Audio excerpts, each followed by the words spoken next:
Hey everybody, welcome back to Chillin With Jesus. I'm your host Israel Molina, but you could just call me Izzy. I am thankful, I'm grateful to each and every one of you who are already subscribed and who have been watching the other episodes. I am thankful and grateful to each and every one of you who are already following my TikTok account and the Instagram account for the Chillin' With Jesus podcast. That's actually where I'm uploading short form content that I'm pulling from the long form content that I'm uploading onto the YouTube channel. So if you're not already following me there, go ahead and do so. I'd appreciate it. I genuinely do appreciate all the love and support. So thank you very much. That being said, I want to get straight into episode 3. Yeah, episode 3 already. I'm telling you, we're doing the things. So I want to get right into it. I'm titling this episode, Who's Really on the Throne? In life, on our day to day, it can be really easy to take God out of where he belongs in our life and put something else in there. Substitute God with something else. And that's not to say that we're taking God's position away. It don't matter what you think or don't think of God. God's still God, and that's not going to change anything. But in your life, in your day to day, you do have the choice to keep Christ at the center. And that goes back to the idea of idolatry. My brother and I, we went to go see the movie Michael Jackson. And from a movie going cinematic, I guess, perspective or opinion, the movie was good. I thought it was a good movie. It was very much enjoyable to see the struggles and see how he overcame and the impact really that he made. It was overwhelming to see actually how much of an impact he had on society when you really think about it. And it's not just Michael Jackson. Artists and actors and people in positions of power have this kind of impact on certain people and certain groups of people. And as I was watching the movie with my brother, that just came to my mind like, wow, that's crazy. This guy literally had girls fainting and passing out because of him. That's low-key a little scary. The amount of power, the amount of impact that one human being can have on another, for it to be to that extent, is a lot. And as I was thinking through all of this, it really showed me how our humanity is so quick to idolize. You know, in our humanity, we're so quick to see people in positions of power as these big and great and mighty individuals, singers, musicians, actors, presidents, artists, your pastor, anyone who is seen as someone that has some kind of power. And what that showed me was this tendency that humanity has of wanting to idolize that which is greater than us, that which has more power. And essentially, what ends up happening is we end up giving away what should be God's position, where he sits on his throne at the center of our lives. We end up giving that position, taking it away from him in our own lives and giving it onto all these other individuals. And here's the catch. It doesn't just have to be an individual. It doesn't have to be another human being. We do this transfer of position not just from God to human, but from God to things. We take away God's position in our lives.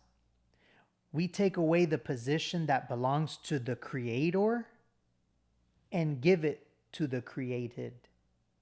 I'm going to say that one more time.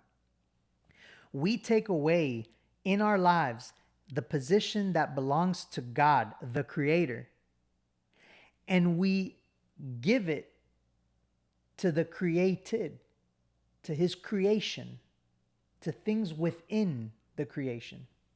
Honestly, that's very sad when you really think about everything God does and everything he did and all of who he is.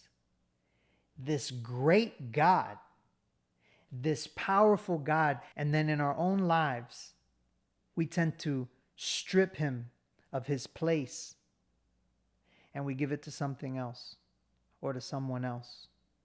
Our humanity, it's so sad that we're so quick to give something else his position. And we say, oh, we got to keep God at the center. But then do we? Is he really on the throne in your life? Who's sitting on that throne? Is it really God? Is it really Christ? Are you really keeping Christ at the center? And it brought me back to Genesis, literally the beginning. In the beginning, you could see how humanity was desiring to be on par with God. That's the reason why when the enemy presented himself, which the enemy also clearly had that problem, that's how he became the enemy to begin with, but we're talking about humanity. So from humanity's perspective, you see how the enemy approaches Eve and convinces her to go against God's will. How? By presenting to her this idea of how she is going to now be on par with God as far as knowledge goes, that God was hiding and keeping from humanity this knowledge. So even since then, you could see that there's this desire, there's something that we all have that drives us to want to have power, that drives us to want to have influence, that drives us to want to be able to know that I'm impacting someone else or I'm impacting something else, that I'm having an impact. It's innate in us. You could see it from the beginning, and then sadly, you see it over and over and over again. You see this detrimental consistency in humanity to always seek out idols, to always place idols before the Lord, to strip God in our lives from the position, the place, and the throne that belongs to him, and just so quickly give it away to anything else. The enemy's goal is to keep us all distracted. He wants to keep you and I distracted, and he wants us to lose focus. Our focus needs to be on Christ. Christ needs to stay and be at the center of your life. And when you begin to look out and you begin to see, oh, yeah, maybe I am putting this person where God should be. Or maybe I am placing my job. Or maybe I am placing my hobby. Or maybe I am placing temptations and sins. Or maybe I am giving school or certain relationships, certain activities. I'm giving that God's place in my life. And when you begin to actually observe in retrospect your own life, and furthermore, you take it to God, which is what I encourage you to do, when you actually ask the Holy Spirit, what areas in my life am I placing above God? What areas in my life, what things in my life, what people am I giving what should be God's rightful position and place and throne at the center of my life? The enemy's goal is to keep you distracted. The enemy's goal is to make you lose focus. And the crazy thing is It's not even always sin. It's not even always that temptation. Maybe you have been able to separate yourself for the most part. Maybe you actually have been able to distance yourself from certain things that maybe back then would pull you towards the world and in this lifelong process of sanctification. Maybe you're further along the road in this lifelong process of sanctification. And if that's the case, great. But it's not just sin that the enemy gets happy about when we're distracted with. It could be good things too. It could be God's very blessings that keep you distracted from God Himself. The blessings that God gives you are great, wonderful. God's blessings are amazing, and they're there for His children in any which way. Blessing in general. You fill in the blank for what that blessing looks like in your life. Great. But if your focus, if your eyes are placed on what God is giving you, as opposed to God Himself, the one who is giving it to you in the first place, then that can become an issue. That can begin a shift where slowly your eyes start going away from God and starts going towards just the blessings that He gives you.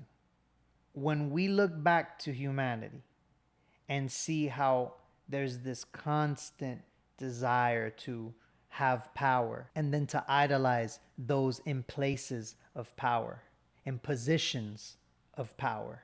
When we go back to that and we understand that that's a little thing in our head, in our heart that's there, whether we want to admit it or not.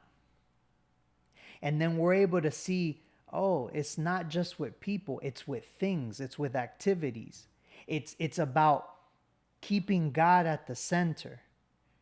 It's about not stripping away from God the position that belongs to Him and give it to something else. When you begin to analyze and see this, you become empowered. Because now you're aware. You're aware. It's like you actually woke up in life when you're able to look at everything and say, you know what? None of this should and will take God's place in my life. God will be and remain at the center of my life. End of discussion. That's it. That's it. I encourage every single one of you to ask God, to ask the Holy Spirit to reveal to your heart, to reveal to you what areas of your life are you currently giving His throne to? What areas of your life have become your God? What areas of your life have you shifted God's position in your life and substituted? I encourage you to ask the Holy Spirit to do this, because believe me, He will show you. He will show you, and He'll do it in love, but He'll show you. And when that happens, you will have the choice, empowered by Him, to be able to take back the authority you've given to it or them and give it right back to Christ and place Christ in His rightful place in your life, at the center, first and foremost, above all. When you do that, then that's when you'll be able to see things differently in your life. When you do that, His promises that all things shall be added.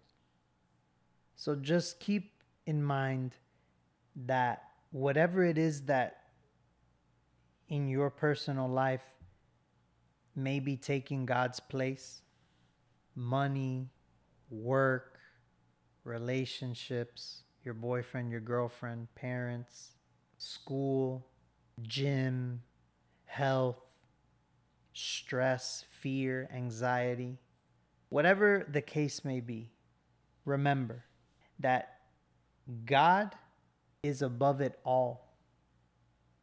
And that when you are in alignment with the Word, and when you place God in his rightful place in your life, I promise you, and not that my promises mean anything, but the Word promises you.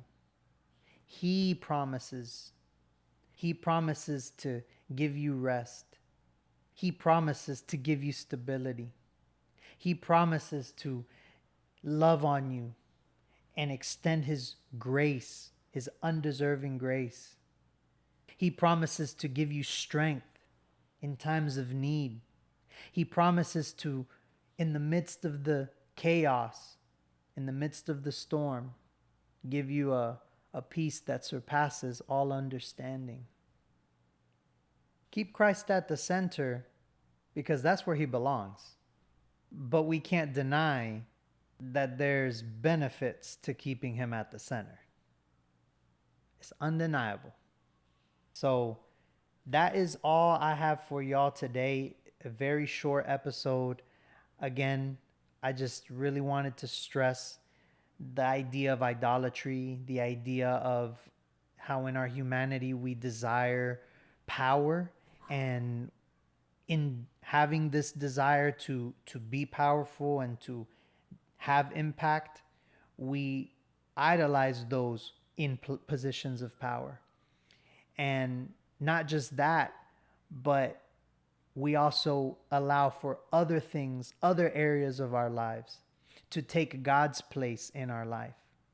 Let this be a reminder to each and every one of you to continue the race and keep Christ at the center.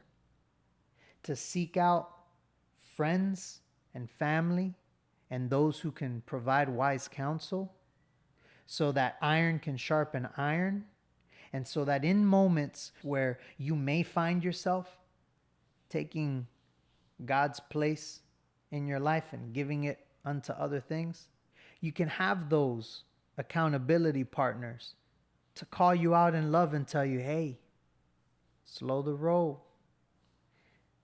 That is becoming more than what it should in your life, and I'm seeing it. Don't give it power.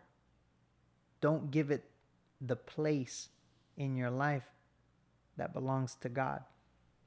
Again, I encourage you, ask the Holy Spirit, ask him to reveal to you these areas. I promise you that he will. He will show you every area of your life where he's like, that's taking my place. That's taking my spot. That's taking my place in your life. Y eso no sirve. And that don't work. So thank you guys for watching. Thank you for the continued support and the love. I pray that God blesses each and every one of you. I pray an abundance of wisdom beyond your years, that God may continue to pour out into you, that for his glory, he may be able to continue to use me as an accountability partner for you, even in the distance. I pray that whatever stood out to you today, that God may be able to continue to press into you, and that he may continue to reveal to you the areas in your life that maybe even on a subconscious level, you have taken and stripped God's position and place away from him and given unto them. I pray that not only he reveal it to you, but that then he empowers you to be able to take that authority back and give it to God, and take that place back and give it to God. I pray that the Holy Spirit continue to work in your life, and that he continue empowering you to be more and more like Christ. All right. That is that. Much love for each and every one of you. God bless. Remember, subscribe, like the video, go follow my stuff on Instagram and TikTok. And I hope you continue to show me love and support. All right. God bless you guys. Take care.